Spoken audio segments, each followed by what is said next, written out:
La parole du roi. Baruch Hashem. Yosef Énorme. Yitzhak, on va transmettre la parole du roi à toute l'humanité. Effectivement. Donc dans ce Siman Gimel, le troisième Le chapitre. chapitre, ouais.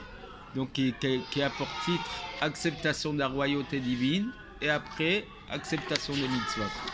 C'est des Formidable, paroles. déjà dans le titre, Ah on oui, comprend mais le... c'est très très fort ce que le Rabbi va nous dire ici. Et donc c'est inspiré du Likut et Sichot, recueil de discours du Rabbi, livre 26, page 137. Formidable. On a toutes les références pour aller vérifier. Effectivement. Alors à propos du ger toshav, donc de l'étranger citoyen résident en Israël, il y a une discussion Qui doit accomplir les 7 lois de... les évidemment 7 commandements divins, bien qui sûr. a accepté les 7 commandements divins. Il y a à son propos une discussion par rapport à son statut. D'accord. Alors le premier avis, celui de Rabbi Meir, c'est qu'est-ce qu'on appelle un ger toshav, un étranger résident. C'est tout celui qui a accepté devant 3 personnes de ne pas servir les idoles. Alors que les Chachamim, les autres sages réunis, disent c'est tout celui qui a accepté les 7 lois qu'ont reçues les Béné Noirs. D'accord. Donc d'après le premier avis, ce n'est juste de ne pas transgresser l'idolâtrie. Alors que le deuxième avis, c'est les 7 lois ensemble. Alors, Maïmonide décrète, Le Rambam. Rambam, dans plusieurs endroits, il dit comme les sages, c'est d'accepter sur soi les 7 lois. Mais dans les lois des interdictions de relations interdites, il le dit dans un autre langage. Qu'est-ce qu'un ger toshav? Qu'est-ce que c'est donc un étranger résident? C'est un non-juif qui a accepté de ne pas servir les astres et les étoiles, de ne pas faire d'idolâtrie, avec les autres mitzvot qu'ont reçus les Béné Noirs. Donc c'est nuancé. A priori, nous dit le Rabbi, puisque en fin de compte, il doit accepter les 7 lois noachides, Oui. alors dans lequel est inclus l'interdit de l'idolâtrie, L'idolâtrie. pourquoi Rambam Maïmonide a partagé ça de manière différente? Pourquoi on parle d'idolâtrie ainsi que les autres lois? Très bien. Dit juste les 7 lois noachides. Donc quelle est la distinction à comprendre de là? Et l'explication de ça nous dit le Rabbi. Il est écrit dans un midrash, dans un commentaire de la Torah, à propos du verset des 10 commandements. Tu n'auras pas d'autre Dieu que moi. Alors là-bas, le midrash Mechilta nous dit. Pourquoi est-il dit cette chose? Après que Dieu a dit Anochi Hashem Elokecha, je suis l'Éternel ton Dieu. Donc pourquoi il est obligé de nous dire ensuite tu n'auras pas d'autre Dieu que moi? Alors il dit que c'est l'exemple d'un roi de chair et de sang D'accord. qui est rentré dans un pays. Il y a un nouveau roi actuellement. Un nouveau roi, oui. Ses serviteurs lui ont dit fais des nouveaux décrets sur ce pays puisque tu viens de rentrer dans ce nouveau pays. Alors il leur a dit lorsqu'ils accepteront déjà ma royauté, je pourrai décréter Des lois. Parce que si déjà ma royauté ils n'ont pas accepté, Ils n'accepteront pas même pas en rêve. les lois ils ne les accepteront pas. Et c'est ainsi que Dieu a dit à Israël, je suis l'Éternel ton Dieu, virgule, tu n'en auras pas d'autre. C'est-à-dire moi que vous avez accepté moi royauté en Égypte, d'accord? Alors, de la même manière que vous avez accepté Au Mont Sinaï. d'abord en Égypte, Ah oui, oui. Bien la sûr, bien royauté sûr. divine, et Bien ensuite sûr. au Mont Sinaï. Et donc, de la même manière que vous avez reçu ma royauté, acceptez aussi mes règles et mes décrets. Qu'est-ce que ça veut dire? Au moment de recevoir la Torah au Sinaï, il y a eu 2 choses. Premièrement, l'acceptation de la royauté divine, la royauté de Dieu, et la royauté de Dieu a fait en sorte que va faire en sorte qu'ensuite ils ont accepté les mitzvot de Dieu, l'acceptation. Oui, en fait, ça veut dire comme si ça va découler. Bien sûr. C'est D'abord, ça. il Le faut fait accepter, que je reconnais Dieu et que je l'accepte. Voilà. Ensuite, je peux accepter les mitzvot, ses commandements et ses ordonnances. Voilà. Et donc là, on comprend pourquoi Rambam a divisé, a partagé ça entre l'ordre de ne pas servir les idoles. Il a séparé des autres mitzvot. en disant quel est le ger toshav, qu'est-ce qu'on appelle un étranger résident. D'accord. C'est un idolâtre qui a accepté de ne plus servir les idoles, en acceptant en même temps les autres mitzvot.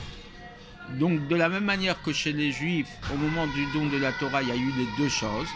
L'acceptation de la royauté divine Oui. et donc la négation des idoles. Bien, Je suis l'Éternel ton Dieu et tu n'auras pas d'autre Dieu Dieu que moi, donc tu ne serviras pas des idoles. Et qu'ensuite, avec les autres commandements, les autres 8 commandements, ils ont accepté les mitzvot. Tu respecteras ton père et ta mère, tu respecteras le Shabbat, tu ne voleras pas, etc. Et donc c'est comme ça aussi chez un guerre, chez quelqu'un qui décide de se rapprocher des règles qui lui sont obligatoires. Donc, dans un premier temps... ça commence par la reconnaissance de la royauté divine, l'acceptation. Voilà. Donc, que dans un premier temps, on lui fait connaître les principes de la foi, les principes de religion, qui est l'unicité de Dieu et l'interdiction de servir les idoles. Donc ça inclut dans l'acceptation de la royauté divine. Et qu'ensuite, on lui fait savoir un petit peu des autres règles, des mitzvot légères et d'autres mitzvot un peu plus difficiles, l'acceptation des mitzvot. Donc l'un engendre l'autre. L'acceptation de la royauté divine engendre l'acceptation des autres mitzvot. Et c'est ainsi aussi donc chez le ger toshav, chez l'étranger résident. Donc on lui fait savoir dans un premier temps l'acceptation de la royauté divine, la reconnaissance, l'interdiction de servir les idoles, et ensuite lui faire accepter les commandements, les 6 autres commandements. Et puisque son acceptation, elle vient pas par une soumission, mais simplement de sa propre bonne volonté. C'est ça, avec son libre arbitre en fait. Il veut accepter ça, d'accord ? Et donc, ça passe par ces deux sujets-là. D'abord, l'acceptation de ne pas servir les idoles, Kabbalat HaMalchut, acceptation de la royauté divine, et ensuite l'acceptation d'accomplir les autres 6 mitzvot qu'ils ont reçus les Béné Noach. Donc, Kabbalat HaMitzvot, c'est l'acceptation des règles et des décrets divins. Et donc, à partir de là, on va comprendre aussi pourquoi Rambam il détaille ça précisément dans les lois des interdits de relations prohibées. Puisque ça va venir juste avant les règles du ger toshav, de l'étranger résident. Donc même Rambam, dans la cohérence de ces règles, d'abord il nous dit dans les lois des interdictions des relations prohibées, il nous met cette règle générale. Ouais. D'accord. Et ensuite, il va parler des règles particulières au ger toshav, à l'étranger résident. Et d'après ça, il faut dire, nous dit le Rabbi, que c'est ainsi par rapport à toutes les nations du monde. Même celles qui n'ont pas accepté les 7 lois de Noé devant un tribunal juif pour devenir un ger toshav, d'accord ?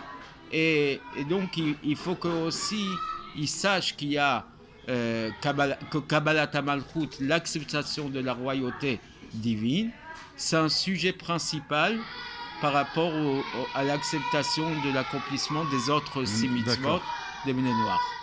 Et ça, c'est aussi le rapport avec ce qu'on nous a dit. Moshe Rabbeinu nous a ordonné d'inciter toutes les nations du monde d'accepter et de pratiquer et respecter les 7 lois de Noé. Oui. Et ça, il nous l'a formulé au moment du don de la Torah, et il a ordonné ça aux Juifs.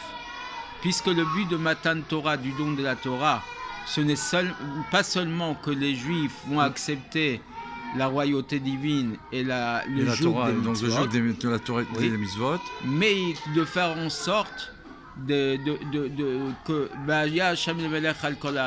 Dieu soit roi sur toute la terre, sur toute l'humanité. Oui. Donc ça va conduire, faire entendre que l'acceptation de la royauté divine dans tout le monde. Et puisque la royauté, les mitzvot de Dieu chez les Juifs, c'est un héritage, d'accord, comme le Rambam le dit au début de cette halakha, que Moshe Rabbeinu a fait hériter la Torah et les mitzvot aux Juifs. Torah Tzivanu Moshe Ben Rachak et la Yaakov. Et donc ça, Ça, c'est... Excusez-moi. Et donc, c'est pour ça que ce sont les Juifs qui ont la force et l'ordre d'apporter la royauté divine à toutes les nations du monde. À toute l'humanité. Donc, Dieu, par cet héritage-là, au moment du don de la Torah, il nous a fait passer aussi le message. C'est-à-dire qu'il nous a responsabilisés pour le monde. Pour le monde.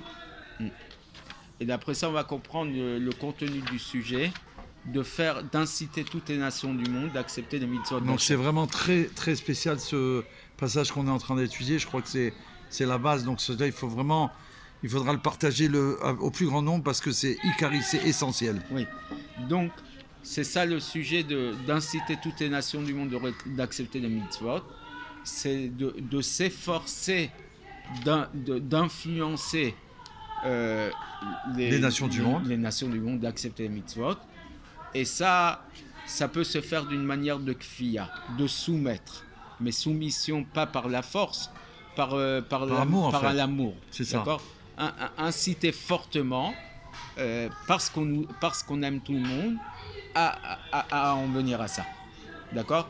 Puisque cette soumission va influencer que les nations du monde vont accepter la royauté divine, avec tous les détails qu'il y a dans l'acceptation de la royauté divine, et en même temps, Kabbalah Zerotai, acceptation de mes décrets, acceptation des mitzvot qui leur sont imputés. Et donc, ça passe par le peuple d'Israël. Et c'est pour ça, encore une fois, David, je te remercie merci Hachem. Moi aussi, je te remercie. 2 mois de nous avoir fait rentrer là-dedans. Et merci au Rabbi Melech HaMashiach de nous montrer l'importance de tout ça. Et Bezrat Hachem très très vite à Géouda. Voilà. Et aussi, on va remercier Binyamin Ginsburg. Parce que grâce au cours qu'Hachem nous permet de faire pour vous, un jour, il nous a apporté ce livre. Il nous a dit, écoutez... C'est son fils. Voilà, son fils, il nous l'a amené. Il nous a dit, celui-là, il est très intéressant pour vous. On a tout de suite vu la bracha, la bénédiction. On a demandé, il nous a dit, gardez-le. Gardez-le.